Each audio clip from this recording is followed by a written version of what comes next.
My name is Alan Bennett. I'm in my late 30s, and for most of my adult life, I've occupied a very ordinary role in the world. I work with systems, processes, documents, things that need patience more than flair. I live quietly. I listen more than I speak. If you passed me in a grocery store or sat next to me at a family gathering, you probably wouldn't remember me 5 minutes later. That's not false modesty. It's simply how people tend to see me: steady, harmless, dependable, and ultimately, background. I'm the person others assume will be fine no matter what. The one who doesn't need much. The one who won't make things uncomfortable by asking hard questions or demanding explanations. And for a long time, I let that perception stand. This story isn't about revenge. It isn't about winning an argument, humiliating someone, or delivering a dramatic speech at just the right moment. There are no shouting matches here, no villains twirling their mustaches, no sudden miracles that fix everything in an instant. It's about something quieter than that. It's about how a single object, something small, personal, and irreplaceable, can reveal the true shape of relationships you thought you understood. It's about what happens when grief meets entitlement, when silence is mistaken for consent, and when patience is confused with weakness. Years ago, after my mother passed away, one thing mattered to me more than any inheritance or paperwork: her wedding ring. It wasn't valuable in a market sense. No one would have fought over it for money. But it carried a lifetime inside a small circle of gold: memories, promises, and the last physical connection I had to her. My aunt offered to keep it safe. At the time, I believed her. Much later, at a family engagement party filled with champagne, congratulations, and polite smiles, I saw that same ring on her finger, not hidden, not explained, just worn, as if it had always belonged there. What followed wasn't an explosion. It was an internal shift. A slow recalibration of how I understood power, boundaries, and myself. Over the course of this story, I'll walk you through how I was perceived, how small acts of dismissal stacked up quietly over the years, and how I made a series of calm, deliberate decisions that changed the balance without raising my voice even once. This isn't a story about teaching someone a lesson. It's a story about choosing not to disappear anymore. Before I continue, let me ask you something. Have you ever been so consistently underestimated that people forgot to consider how much you were actually noticing? To my family, I was predictable. Not in a bad way, just in a way that made me easy to file away mentally. Alan will handle it. Alan won't mind. Alan doesn't need much. That was the unspoken understanding that followed me from room to room at gatherings, from one life event to the next. I was the nephew who showed up on time, helped clean up, and left quietly. The one who remembered birthdays but didn't make a big deal about his own. When decisions were made, I was rarely consulted. When help was needed, I was often the first person called, and I said yes, almost always. Not because I was desperate to be liked, but because I genuinely believed that being reliable was a kind of integrity, that steadiness would eventually be noticed, that consistency spoke for itself. It didn't. In conversations, I was listened to politely and then talked over. At family dinners, my opinions were acknowledged with nods that didn't slow anyone down. I wasn't dismissed openly. Nothing that blatant. It was subtler than that. I was simply not central. My aunt, my mother's older sister, was the opposite.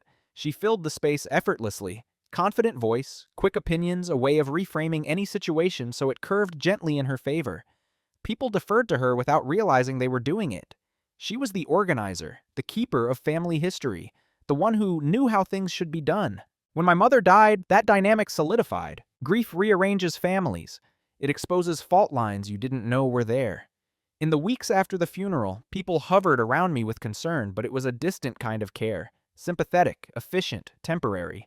I was thanked for being so strong, which was another way of saying no one expected me to need much. My aunt stepped in naturally. She helped manage paperwork, coordinated calls, and handled logistics. Everyone was relieved. I was too. When she suggested taking my mother's wedding ring for safekeeping, just until things settled, it sounded reasonable. Sensible, even. She had a jewelry box, a safe, experience. I didn't argue. I didn't hesitate. I handed it over gently, trusting the tone more than the words. That moment fit perfectly into the role I'd always played. I was the reasonable one, the flexible one, the person who didn't complicate things with emotions when others were already stressed. Looking back, I can see how cleanly everyone slid me into that position. No discussion required, no malice either, just habit. Alan doesn't make trouble. Alan will speak up if something's wrong.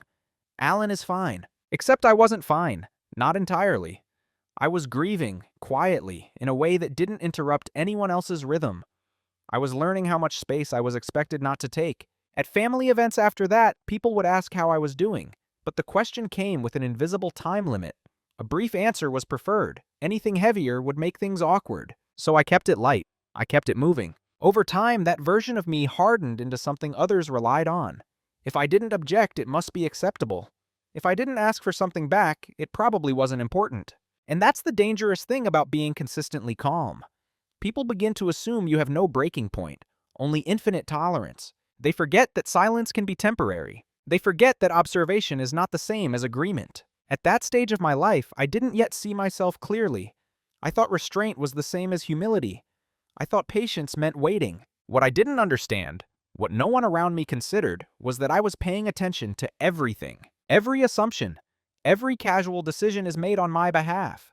Every time my quiet was interpreted as permission, that was who I was to them then. Useful, dependable, invisible. And invisibility, I would eventually learn, is not the absence of power. It's where power waits. The first time something felt wrong, it was small enough that I almost ignored it. That's important to say, because the most consequential shifts in relationships rarely announce themselves.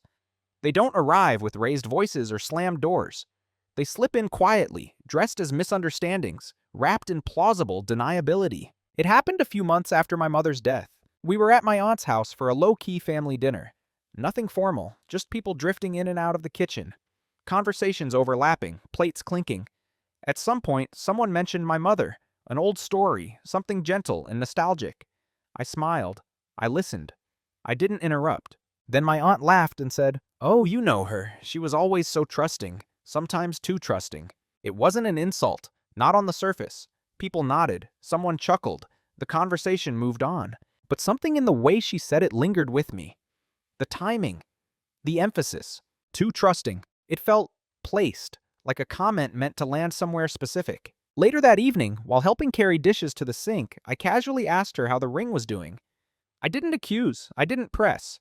I said it the way you ask about something you expect will be returned without friction. She smiled, warmly, reassuringly, and said, "Oh, it's safe. Don't worry. You have enough on your mind right now." Enough on your mind! Again, reasonable words. Kind, even. But they closed a door without slamming it. There was no invitation to follow up. No timeline. No suggestion that the ring was still mine to manage. I nodded. I thanked her. And that was the cut. So small I could pretend it wasn't there. I told myself I was being sensitive. That grief distorts perception. That is not to say that everything needs to be addressed immediately. I didn't want to be the person who made things awkward over an object, no matter how meaningful it was to me. Everyone else seemed comfortable. No one looked at me like something had been taken.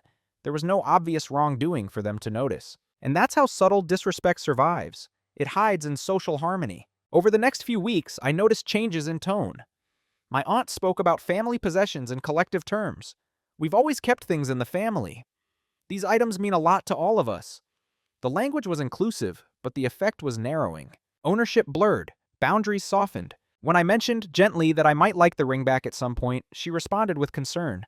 "Of course, I just don't want it getting lost or damaged. You're still settling into things." Still settling. That phrase followed me like a diagnosis I hadn't agreed to, as if I were in a prolonged state of fragility that required supervision. No one contradicted her.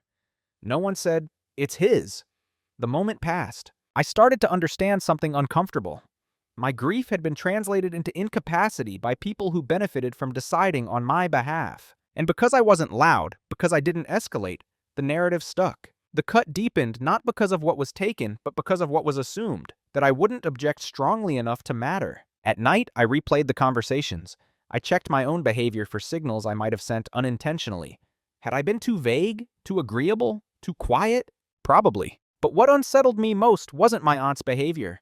It was how easily everyone else accepted it. How quickly the ring ceased to be a personal heirloom and became a family-managed artifact. I realized then that invisibility doesn't protect you. It exposes you. Still, I stayed quiet. Not because I agreed, because I was trying to understand the shape of what was happening before I decided how to respond. Once a boundary is crossed without consequence, it rarely stays a single event. It becomes a precedent. At first, nothing dramatic changed. Life continued in its usual rhythm. Birthdays, holidays, casual visits. The ring simply stopped being mentioned unless I brought it up. And when I did, the response was always calm, always reasonable, always just enough to make me question whether pushing further would make me look unreasonable. That's how disrespect gets normalized. Not through aggression, but through repetition paired with politeness. My aunt began wearing more jewelry to family gatherings. Nothing ostentatious, tasteful, coordinated. I noticed because I had trained myself not to stare, because I was bracing for something without admitting it to myself. Each time I told myself the same thing.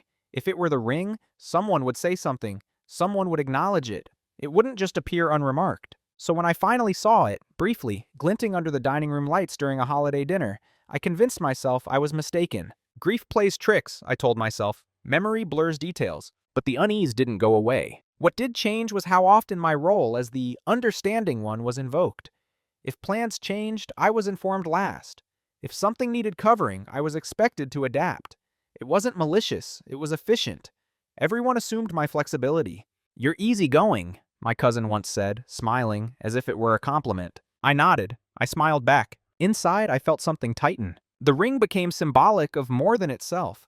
It represented a quiet consensus forming around me, a shared belief that my needs were optional, that my silence was consent. When I asked again, more directly this time, my aunt sighed, just slightly. "Alan, I wish you wouldn't fixate on this. Your mother would want us to look out for each other." That sentence did something irreversible. It reframed my request as selfish, as a failure of character, and it did so using my mother's voice, a voice that could no longer correct the misuse. No one challenged it. No one asked me how I felt.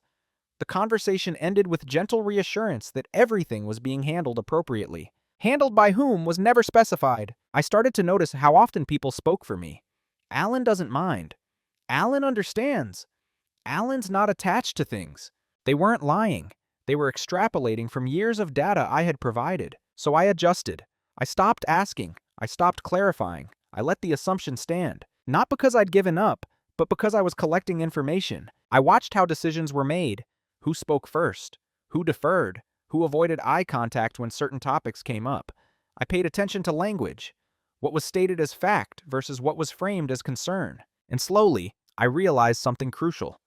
The disrespect wasn't personal. It was structural. I had been assigned a position in the family ecosystem, and everyone was behaving consistently with that assignment, including me. Silence, I learned, isn't just absence, it's a signal.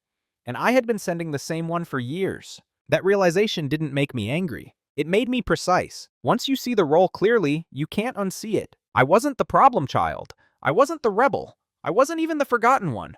I was something far more convenient than that. I was the stabilizer. Every family system has one. The person who absorbs the imbalance so others don't have to adjust. The one who smooths transitions, fills gaps, and never becomes the focus of concern. Not because they're thriving, but because they're predictable. That was me. When my aunt spoke with authority, it wasn't challenged. When I deferred, it was expected. The contrast made her certainty look like leadership, and my restraint look like agreement. No one sat me down and assigned me this role.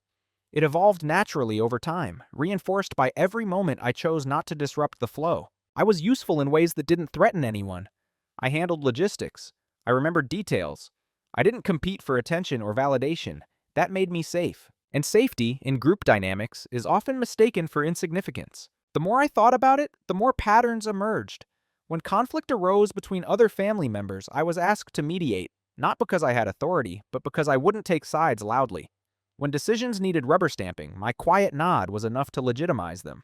I wasn't consulted when the decision mattered. I was consulted when agreement was required. That distinction became impossible to ignore. The ring fit perfectly into this framework. It wasn't taken from me in a dramatic sense. It was reclassified, shifted from something personal to something administrative. And I, the original owner, was quietly removed from the chain of authority. What struck me most was how natural it felt to everyone else. My aunt didn't see herself as overstepping. She saw herself as protecting the family legacy. Others didn't see theft. They saw stewardship. And because I didn't force a reckoning, the story calcified around their version of events. I started to understand something uncomfortable. Intention is irrelevant when outcomes repeat. Whether or not anyone meant to diminish me didn't change the fact that they had. And I had helped. I had trained them well. Every time I swallowed discomfort to preserve harmony, I reinforced the idea that my boundaries were flexible.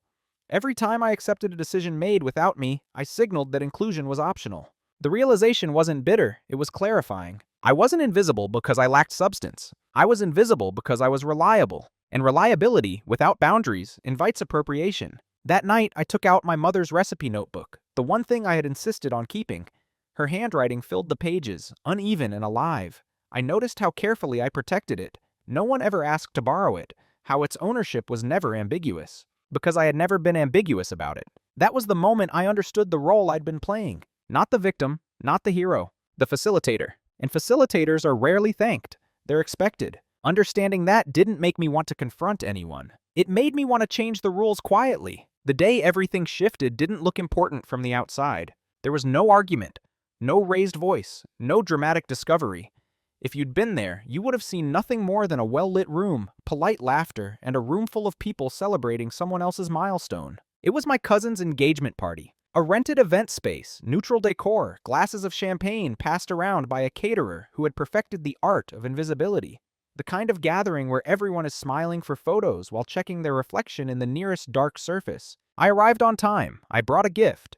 I congratulated the happy couple and stepped back into the perimeter where I usually existed. That's when I saw it. Not immediately. Not in a cinematic way. Just a flash of gold as my aunt lifted her hand while speaking. The light caught the ring and held it there for half a second longer than it should have. I knew. There was no confusion, no doubt, no room for reinterpretation. It was my mother's ring. Not similar. Not symbolic. The exact one. The subtle wear along the band. The tiny imperfection near the setting I'd traced with my thumb 100 times as a kid. The thing grief never forgets. She wore it easily, comfortably, as if it belonged to her. No one commented. No one reacted. It wasn't hidden, which told me something important. It had already been normalized, socially absorbed, rebranded as part of her identity. That was the moment the story I'd been telling myself collapsed. Not because she wore it, because she wore it publicly. That meant she no longer feared objection.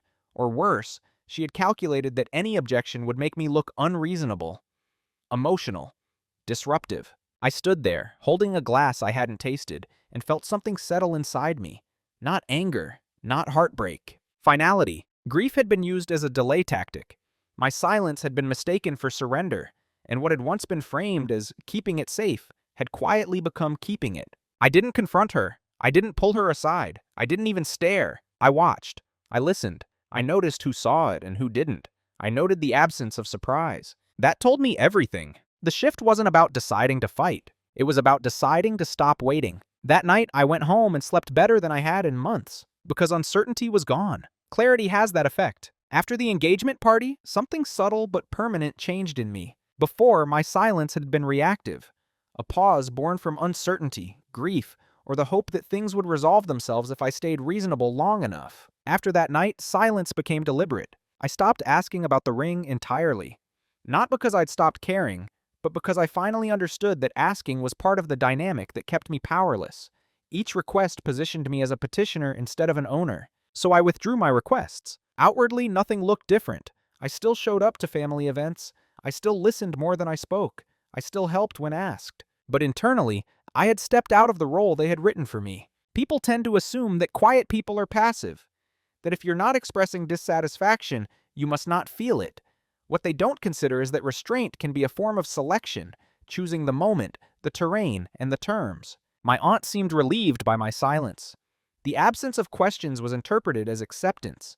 She wore the ring again at a small birthday dinner weeks later, pairing it with a story about my mother that positioned her as the closest witness to her life. I didn't interrupt. I took mental notes. I noticed how often she spoke in absolutes, how confidently she re-narrated events, how easily others nodded along, grateful not to complicate the evening. Silence, I realized, made people comfortable, and comfortable people reveal more than guarded ones. I started paying closer attention, not just to what was said, but how.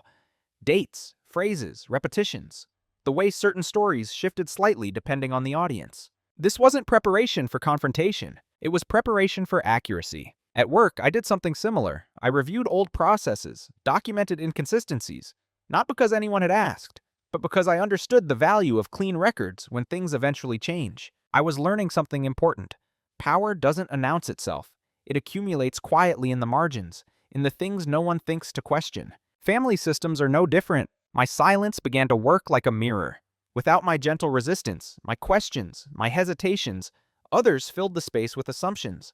They spoke more freely. They made bolder claims. And each one was a data point. I wasn't angry. I wasn't plotting revenge. I was choosing not to correct a narrative that would later have to be defended. There's a particular calm that comes from knowing you no longer need to be understood in the moment. That understanding can wait, because truth, unlike performance, doesn't require immediate applause. That calm settled into me fully. Silence was no longer something done to me. It was something I was using. What people rarely understand about quiet individuals is that observation doesn't stop just because participation does. While everyone assumed I had moved on, I was becoming more attentive than I'd ever been. Not in an obsessive way, in a methodical one. I started with memory. I wrote things down. Not emotionally, not dramatically, just facts. Dates of conversations, phrases that stood out, who was present, how certain claims evolved over time. I didn't label anything as wrongdoing. I didn't need to. Patterns speak for themselves when you let them. I also revisited old emails and messages from the period after my mother's death. Condolences, offers of help, the exact language used when my aunt first suggested taking the ring for safekeeping. The word choice mattered. It established intent. Temporary custody, protective framing. I noticed how quickly temporary disappeared from the vocabulary. At the same time, I educated myself, quietly. I read about estate handling, informal custodianship, and the legal distinction between possession and ownership, not because I wanted to escalate, but because I refused to remain ignorant. Knowledge, I learned, doesn't make you aggressive.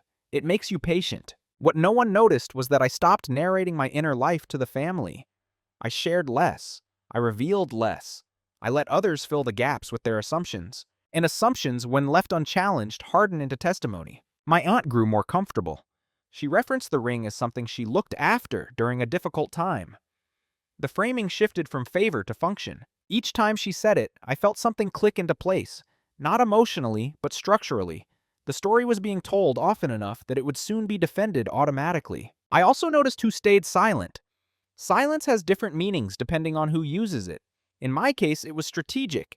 In others, it was avoidance.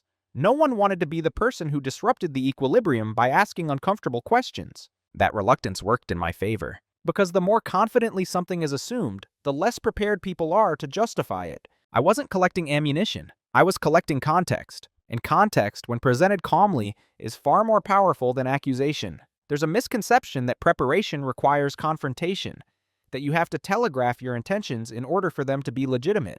You don't. You just have to be thorough. The reveal didn't happen in a dramatic moment. There was no gasp, no surge of adrenaline, no sense of victory. It happened on a quiet afternoon, alone, with a laptop open and a stack of documents spread neatly across my kitchen table. That's where clarity usually arrives. Not with noise, but with alignment. I had gathered everything by then. Messages, dates, written notes, copies of documents related to my mother's estate. Nothing sensational, just a complete picture that hadn't existed in one place before. And when I laid it all out, something became unmistakably clear. The ring had never stopped being mine. Not legally, not ethically, not even narratively, despite how often the story had been retold. What had changed was confidence, not confidence, not ownership. My aunt had possession, yes, but possession sustained only by assumption, politeness, and my earlier reluctance to interrupt grief with boundaries. There was no transfer, no gift, no written intent, no witness-backed claim that could survive even gentle scrutiny. The more I looked at it, the calmer I became, because this wasn't a battle. It was a misunderstanding that had been allowed to fossilize. What struck me most was how little effort it would have taken to correct, if I had chosen to do it loudly. A single confrontation, a public question, a moment of tension. But I understood then why that approach had never appealed to me. Noise would have turned this into a personality conflict, a family drama, a matter of tone and emotion. Clarity turned it into a matter of record. I also realized something else, quietly unsettling. If I had confronted her earlier, before she felt secure, before the narrative solidified, I would have been dismissed as grieving, sensitive, reactive. Now the confidence imbalance had reversed. She believed the issue was settled, and settled issues are rarely defended well. I didn't feel satisfaction. I felt responsibility. Because once you see the full shape of a situation, you can no longer pretend your inaction is neutral. Choosing silence or choosing action both carry consequences. That afternoon, I didn't act. I closed the laptop. I stacked the papers. I put them away carefully. The reveal wasn't about what I could do. It was about knowing that I could and deciding when. Knowing that you can act is not the same as being ready to choose how. After that quiet afternoon at my kitchen table, I didn't feel urgency. What I felt was weight, the kind that settles in your chest when you realize that whatever comes next will define something permanent, not just about the situation, but about who you are willing to be going forward. For the first time, the problem in front of me wasn't uncertainty. It was a responsibility. I replayed every possible path forward, slowly, honestly, without trying to flatter myself. The most obvious option was confrontation, a private conversation. Calm, firm, direct. I could sit across from my aunt, explain that I knew the ring was mine, that it mattered deeply to me, and that I wanted it back. That version of events played out cleanly in my head. Reasonable words, controlled tone, mutual understanding. But when I followed that scenario all the way through, I saw the flaw. That outcome depended entirely on her cooperation and on her willingness to rewrite a story she had already been living inside. It required humility from someone who had not shown much incentive for it. And if she resisted, even gently, the burden would shift back onto me to escalate or retreat. Either way, the dynamic would stay the same. Another option was public correction, not explosive, just visible. A well-timed question at a family gathering. A simple clarification. Ownership stated clearly, with witnesses present. That approach would have worked. I knew that. But it would have cost me something I wasn't willing to spend. My composure. Not because I feared conflict, but because public confrontation would have reduced the situation to tone. People wouldn't remember the facts. They'd remember discomfort. They'd remember how it was said, not what was true. And I would once again become the problem. Not because I was wrong, but because I had disrupted the atmosphere. There was also the option of doing nothing, accepting the loss, preserving surface peace, letting time bury the issue. That option tempted me more than I wanted to admit. Not because it was right, but because it was familiar. I had lived my entire life in the comfort of being adaptable, letting things go, minimizing my needs. But something had changed. Letting this go wouldn't just mean losing the ring. It would mean confirming, finally and permanently, the version of myself that everyone else already assumed was true. The one who absorbed discomfort so others wouldn't have to feel it. The one whose silence could be relied on indefinitely. I realized then that this decision had very little to do with jewelry. It was about whether I would continue to outsource my boundaries to other people's convenience, so I slowed down even more. I imagined a future where no one ever apologized, where my aunt never admitted wrongdoing, where the family never openly acknowledged what had happened. In that future, which choice would I still respect myself for? That question cut through everything else. I didn't need validation. I didn't need to be seen as right. I didn't even need to be liked. I needed coherence between what I knew to be true and how I acted. That eliminated the emotional routes entirely. What remained was a quieter option, one that didn't rely on persuasion, confrontation, or public opinion, one that didn't require anyone to agree with me in order to be effective, an option that operated within systems instead of personalities. Once I saw that path clearly, there was no dramatic rush of confidence, no sense of triumph. There was relief, because the decision, once made, didn't require constant emotional maintenance. It didn't require monitoring reactions or managing fallout. It would simply move forward, whether anyone noticed or not. That was when I understood something important about quiet dominance. It isn't about overpowering someone. It's about choosing a course of action that doesn't require their permission. Once the decision was settled into place, my emotional state didn't intensify. It simplified. That's the strange thing about resolve when it's chosen carefully. It doesn't make you louder or sharper. It makes you quieter, focused, almost procedural. I didn't wake up thinking about justice or vindication. I woke up thinking about the sequence, about the order, about what needed to happen first so that nothing later would unravel. I told no one what I was doing, not because I was hiding, but because explanation invites opinion, and opinion invites noise. This wasn't a situation that benefited from interpretation. It benefited from precision. The first step was discipline. I separated what I felt from what could be demonstrated. Grief, attachment, betrayal, those were real, but they weren't tools. Facts were. So I built a clean structure. I organized my notes into timelines. I aligned messages with dates. I compared language across conversations and noticed how phrasing evolved, how holding on to became keeping, how for now quietly disappeared. This wasn't an obsession, it was hygiene. I treated the situation the way you treat a system that's malfunctioning. You don't argue with it, you trace the error. I sought information the same way, quietly, neutrally. I didn't frame my questions around conflict. I framed them around the process, around standard practice, around what happens when ownership and possession are confused over time. When you ask questions that way, doors open without resistance. And still, nothing visible changed. I showed up to family functions as usual. I participated at the same level. I laughed at the same jokes. I helped when asked. My aunt remained comfortable, confident. She wore the ring again, once, twice. It had become part of her presentation now, a small but consistent signal of permanence. That comfort worked in my favor, because comfort creates carelessness. People don't defend what they don't think is threatened. They don't document what they believe is settled. They don't prepare for conversations they don't think will ever happen. And I didn't rush that phase. Time, when used correctly, is not passive, it's preparatory. I let routines continue. I let assumptions deepen. I let the absence of resistance be misread as closure. Every step I took was designed so that, when the situation eventually shifted, it would not feel like an attack. It would feel like gravity. No drama, no spectacle, no emotional leverage. Just alignment, catching up with reality. What surprised me most during this period was how calm I remained.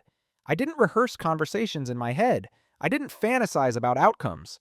I didn't even feel particularly wronged anymore. Once you stop asking for permission, resentment loses its fuel. I wasn't moving against anyone. I was moving forward, on my own terms, inside systems that didn't care about tone or history, only coherence. And the most powerful part? Still, no one noticed. Because people only look for movement when they expect it to be loud. The consequences didn't announce themselves. They seeped in. At first, they looked like administrative noise.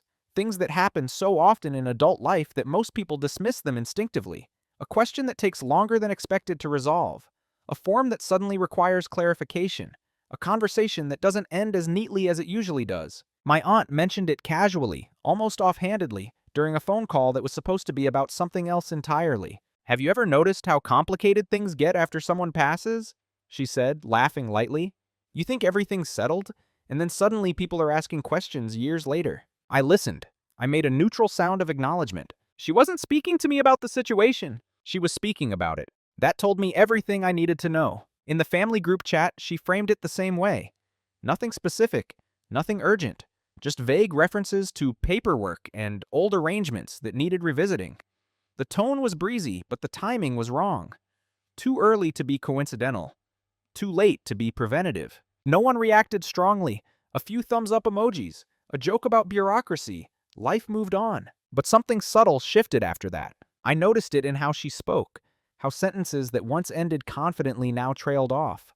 How statements turned into qualifiers. How certainty softened into approximation. As far as I recall, I believe that's how it was handled. If I'm remembering correctly, language like that isn't accidental. It appears when someone is no longer standing on solid ground but doesn't want to signal it. The ring stopped appearing regularly after that. Not abruptly. Not in a way anyone could point to and say, that's when it changed. It just became less present, less assumed. When it did show up, it was accompanied by unnecessary context. Oh, this old thing? I don't usually wear it out. I only brought it because it matched. No one had asked. That's the tell. People don't explain what they believe is unquestionably theirs. Around the same time, other small things began to surface. A delay in organizing a family event. A hesitancy when someone suggested making decisions the way we always do. Conversations that once flowed easily now paused at key moments, as if an invisible hand had pressed lightly on the brakes. No one could articulate what was wrong. They just felt it. What fascinated me most was how instinctively everyone looked away from the source of discomfort. No one wanted to investigate too closely, because investigation would require choosing a side, or at least acknowledging that sides existed. Families are remarkably good at sensing instability and equally good at avoiding it. My aunt grew more contained, less expansive. Her stories became shorter. Her opinions are more carefully framed. She deferred more often than before, not out of humility, but calculation. She was feeling pressure, not from a person, but from uncertainty. And uncertainty is far more unsettling than accusation. I still hadn't said a word. I didn't correct anyone. I didn't ask follow-up questions. I didn't acknowledge the shift. That absence was deliberate. When someone expects resistance and meets none, they relax. When they expect silence and encounter structure, they become alert. She was alert now. I could see it in how she scanned conversations for cues. How she reacted slightly too quickly to certain phrases. How she avoided topics that used to be comfortable territory. What was happening wasn't punishment. It was a recalibration. A long-standing assumption that possession had quietly become ownership was encountering friction for the first time. and friction, when it appears without explanation, forces reevaluation. Other family members began adjusting too, though none of them understood why. They became more careful in their phrasing, more tentative when referencing shared items or family decisions. The language of entitlement softened into the language of caution. Still, no one suspected me. That was the most revealing part of all. Despite everything shifting around them, I remained categorized as I always had been: peripheral, steady, non-disruptive. The idea that I could be the source of change didn't fit the story they had been telling themselves for years. And stories, once internalized, are hard to revise. I watched all of this with a strange calm. Not satisfaction, not vindication. Distance. Emotional distance had already happened months earlier. What I was experiencing now was structural distance, the kind that occurs when you are no longer positioned beneath someone else's confidence, no longer stabilizing their assumptions with your silence. For the first time, I wasn't absorbing the discomfort so others could remain comfortable. I was letting it exist. That alone changed everything. Because once discomfort is allowed to remain unresolved, it begins to work on its own. People grow careful. Stories lose coherence. Certainty starts asking questions of itself. And by the time anyone realizes what's happening, the opportunity to quietly fix it has already passed. By the time anyone tried to address what was happening, the moment for gentle correction had already passed. That's the thing about quiet shifts. They don't feel urgent until they suddenly are. And by then, the conditions that allowed for easy resolution no longer exist. My aunt was the first to feel it fully. Her casual confidence had been replaced by something tighter, more controlled. She began reaching out more often, but never directly. Conversations circled around shared memories, around my mother, around how difficult that time was for all of us. There was an attempt there, subtle, careful, to reestablish emotional alignment, to remind me perhaps of closeness, of shared grief. I responded politely. Briefly, always kind, but I didn't move. At one point, she suggested we sit down and go over a few things together, framing it as an opportunity for clarity. The language was neutral and cooperative, but the timing betrayed the intention. This wasn't about clarity. It was about control returning to familiar ground. If that conversation had happened months earlier, I might have agreed. Back when the narrative was still flexible.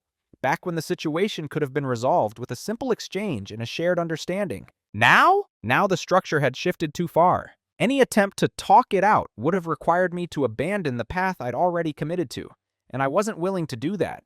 Not out of stubbornness, but out of respect for the process I had chosen. I declined gently. No explanation beyond being busy. No defensiveness. No counterproposal. The reaction was immediate, though understated. Her messages became shorter, more formal, less confident in tone. She began referencing external advice. Other people. Vague authorities. I've spoken to someone who thinks, I was told it might be best if... That's when I knew it was too late. When people start outsourcing certainty, it means their internal narrative has collapsed. The ring appeared again briefly at a gathering, almost experimentally, as if testing whether the old assumptions still held. It didn't stay long. It disappeared by the next event. The panic wasn't loud. It was procedural. A flurry of attempts to retroactively frame decisions, to clarify intentions after the fact, to solidify a version of events that had never been properly established. But systems don't care about intention after the fact. They care about records, timelines, consistency. And by now, those were no longer on her side. No one blamed her openly. No accusations were made. No dramatic scenes unfolded. But the opportunity to resolve this quietly, without consequence, without scrutiny, was gone. That opportunity requires early humility. It had been declined. The confrontation, when it finally happened, didn't resemble anything people usually imagine when they hear that word. There was no raised voice, no shaking hands, no flood of old grievances spilling out all at once. It happened on a weekday afternoon, over a cup of coffee that went mostly untouched. My aunt asked to meet. This time, she didn't frame it vaguely. She said she wanted to clear the air. The phrase was familiar, almost comforting. An invitation to emotional resolution rather than factual alignment. I agreed, not because I felt obligated, but because there was nothing left to protect. She arrived composed, carefully so. Her posture was straight, her expression practiced. The confidence was back, but thinner now, held together by effort rather than ease. She spoke first. She always did. She talked about my mother, about how close they'd been, about how overwhelming that period had been for everyone. The ring came up naturally in her telling, positioned as a detail among many. She said she'd never meant for it to become a thing. I listened. I didn't interrupt. I didn't correct her phrasing. When she finished, there was a pause. She waited for reassurance, for alignment, for me to soften the moment. I didn't. I spoke calmly, slowly, without emotion. I told her I understood that the time had been difficult.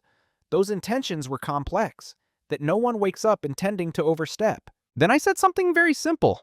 I'm going to need my mother's ring returned. No qualifiers, no justifications, no accusation. The effect was immediate. She stiffened, not in anger, but in surprise, as if the possibility of that sentence had existed only abstractly until now. She tried to explain, to contextualize, to reference shared history, to reframe the situation as something that had evolved naturally. I let her finish. Then I repeated myself. I'm going to need it returned. Silence filled the space between us, not hostile, but unmistakable. There was nothing left to negotiate, no misunderstanding to resolve.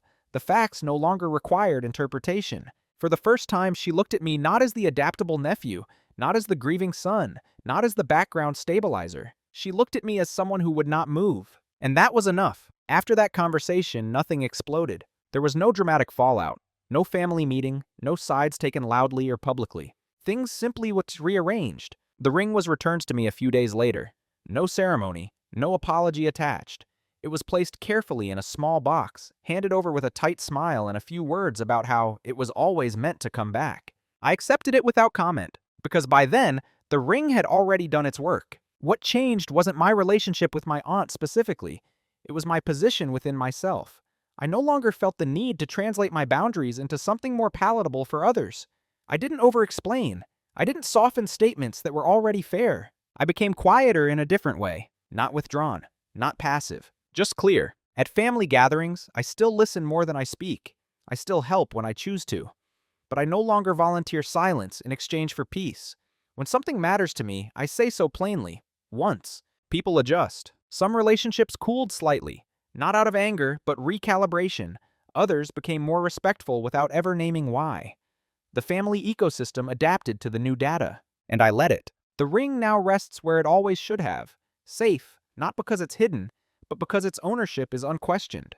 I don't display it. I don't use it to make a point. Its value isn't symbolic anymore. It's settled. Who I am now isn't someone hardened by conflict or emboldened by victory. I didn't gain dominance. I reclaimed coherence. I learned that being underestimated is only dangerous if you internalize it. That silence is powerful only when it's chosen, not assigned. And that boundaries don't need volume to be effective. They need consistency. When people hear the story, they almost always focus on the ring. They ask whether it felt satisfying to get it back, whether it felt like justice or closure or some delayed form of balance finally restored.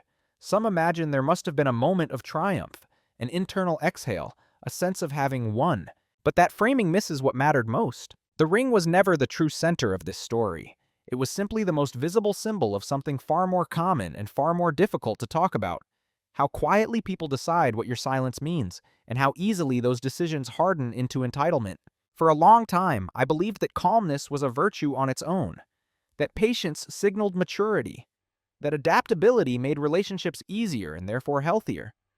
I thought that if I didn't demand much, I wouldn't be a burden, and that somehow this would be rewarded with respect. What I learned instead was more complicated. People don't usually overstep because they're malicious. Most of the time, they overstep because the environment allows it, because no friction appears when they move a boundary slightly, because nothing pushes back when temporary quietly becomes permanent. Silence, when it isn't intentional, doesn't communicate strength. It communicates availability, and availability, over time, gets repurposed. Your flexibility becomes expectation. Your patience becomes permission. Your grief becomes something others feel entitled to manage on your behalf. The turning point in my life didn't come from finding leverage or executing a clever strategy. It came from deciding that I would no longer outsource the definition of my boundaries to other people's comfort. That decision didn't make me louder. It made it clearer. Quiet dominance, as I understand it now, isn't about control, intimidation, or asserting superiority. It's about coherence, about aligning your internal understanding with your external behavior so cleanly that no performance is required. There were no villains in this story, no public reckoning, no moment where someone was exposed or humiliated. The outcome wasn't dramatic, and that's precisely why it lasted. What changed was not the family. What changed was the role I was willing to play in it. I stopped being the person who absorbed discomfort so others wouldn't have to feel it. I stopped being the stabilizer at my own expense. And in doing so, I didn't create chaos. I allowed the system to rebalance. The ring now sits quietly where it belongs, It doesn't symbolize victory. It symbolizes resolution. A line that was redrawn without anger, without spectacle, and without needing permission. If there's a lesson here, it's this. You don't owe anyone unlimited access to your silence. You don't have to erupt to be taken seriously. And you don't need to explain your boundaries more than once for them to be real. Sometimes the most profound changes happen when you stop trying to be understood in the moment and start acting in a way that remains correct even if no one ever thanks you for it. So I'll leave you with a question, and I mean it sincerely. Have you ever stayed quiet to preserve peace, only to realize later that your quiet had been interpreted as consent? If you have, I invite you to share your experience in the comments. Your story might be quieter than you think, but it's probably more powerful than you've been led to believe.